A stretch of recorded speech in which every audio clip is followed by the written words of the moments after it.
మనము ఈరోజు కష్టపడుతూ ఉన్నాము అంటే మనం చేసిన పాపాలన్నీ పోతూ ఉన్నాయి అని అర్థం.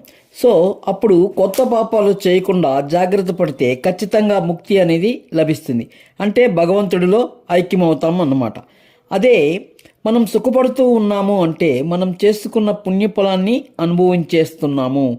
అప్పుడు కొత్త పాపాలను చేయకుండా త్యాగము, దానము, సహనము, ధ్యానం, దైవార్పణం లాంటి మంచి పనులతో అనంతమైన పుణ్య సంపద సంపాదించి మోక్షం సాధించి తద్వారా ముక్తిని పొంది భగవంతుడిలో ఐక్యమవడానికి ప్రయత్నించాలి. అంటే ఇక్కడ భగవంతుడిని చేరే క్రమంలో మొదటి మెట్టు సుఖపడడం, రెండవ మెట్టు మోక్షం సాధించడం, మూడవ మెట్టు కష్టాలను అనుభవించడం. అది అయిన తర్వాతే ముక్తి లభిస్తుంది.